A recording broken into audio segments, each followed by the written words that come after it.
28-30 বছরের একটি যুবক, সে ব্যবসা করতে করতে অনেক লস খেয়ে গেল এবং অনেক লস, খুব ঋণ হয়ে গেল। তো যখন ঋণ হয়েছে 2-3 বছরের মধ্যে তার ব্যবসা উঠে গেল এবং প্রচণ্ড ঋণ। বাড়িতে প্রতিদিন সকালবেলা টুকটুক করে ঋণী যারা ঋণ দিয়েছিল সেই লোকেরা, এবং তার ঘুম ভাঙে ওই মানে ঋণগ্রস্ত হওয়ার অপরাধে তার ঘুম ভাঙে প্রতিদিন সকালবেলা কেউ না কেউ ঘুম ভাঙিয়ে দিয়ে যায়, দাদা টাকা কবে দেবেন। এখন ছেলেটি কিছুদিন পরে চিন্তা করলো এই জীবন রেখে কি করবে। আমার পরিবার, প্রিয়জন, আত্মীয় স্বজন, বন্ধু বান্ধব কত ভালো আছে। ফেসবুকের ছবি দেখে বন্ধু কাশ্মীরে গেছে, বান্দারবন গেছে, কক্সবাজার ঘুরতে গেছে। ও ভেবছে যে আমার এতদিন আমি রেখে কি করবো, ওর আর ভালো লাগে না। ও ভেবেছে যে এই জীবন রেখে লাভ নেই, এত টাকা দেনা শোধ করা আমার দ্বারা সম্ভব নয়। তো একদিন সিদ্ধান্ত নিল যে আত্মহত্যা করবে।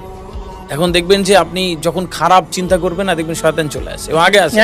শয়তান আগে আসে না।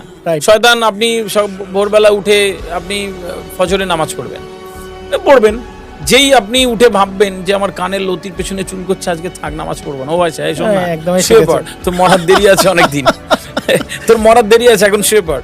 তো স্বাভাবিকভাবে আপনার মনে হবে থাক আজকে শুয়ে পড়ি।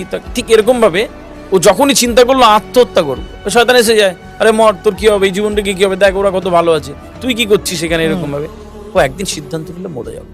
একটা সুন্দর লেটার লিখে, সুইসাইড নোট লিখে ও সকালবেলা বেরিয়ে পড়েছে। হাঁটতে হাঁটতে হাঁটতে হাঁটতে হাঁটতে হাঁটতে একটা বড় একটা ব্রিজ আছে, অনেক চড়া একটা ব্রিজ, লম্বা ব্রিজ, ওখানে চলে এলো। আর নদী আছে নিচে, অনেক উঁচু, গভীর খুব। এখন ও ওই রেলিং ধরে হাঁটছে, মাঝখানে গিয়ে ও লাফ মারবে। এখন ও ধরে ধরে যেতে যেতে একদম রেলিং এর ঠিক ওই মাঝখানে, নদীর মাঝখানে, ব্রিজের মাঝখানে গিয়ে ও ব্রিজের ওপরে উঠে গেল। তখন ও ভাবছে যে সত্যি জীবন রেখে কি করবো, দরকার নেই, মরে যাই, আমার মরে যাওয়াই ভালো। ও শয়তান বলেছে তুই মর, তুই রেখে কি করবি। আর ও কিছু না চিন্তা করে একটা লাফ দিয়েছে। এখন কয়েক সেকেন্ড পরে ঝুপ করে একটা শব্দ, দূরে একটা লোক, একটা মাঝি তার নৌকাতে জাল টাল ঠিক করছিল মাছ ধরবে বলে, ঝুপ করে শব্দ হচ্ছে, বুঝতে পারে যে আজকেও কিছু একটা হয়েছে, মানে মাঝে মাঝে হয় আর কি। ও তাড়াতাড়ি রেখে নৌকাটা ঘুরিয়ে করে ওই ছেলেটার কাছে চলে এলো। আর কয়েক সেকেন্ড থাকলেও ডুবে মরে যাবে এরকম অবস্থায় ও বোট নিয়েছে, হাত ধরে ফেলল। কোনোভাবে কষ্ট করে নৌকাতে তুলে ও খানিকক্ষণ শ্বাস নিয়ে ও যখন উঠে বলছে, উঠেই রেখে গেছে, বাঁচালেন কেন আমায়? বলছে কেন, কি হয়েছে? মাঝি ভেবেছে খুশি হবে, বাঁচালেন কেন আমায়? বলছে কেন, কি হয়েছে? বলছে না, এই জীবন আমি রাখবো না, এই জীবনে আমার বাঁচার কোনো মানে। কি হয়েছে বাবা? বলছে কি হয়েছে? বলছে না, এত ঋণ, এত টাকার দরকার আমার, আপনি আমাকে টাকা দেবেন, আমাকে বাঁচালেন কেন, মরে গেলেই তো আমার ভালো হতো। বলে ও চিৎকার চেঁচামেচি শুরু করেছে।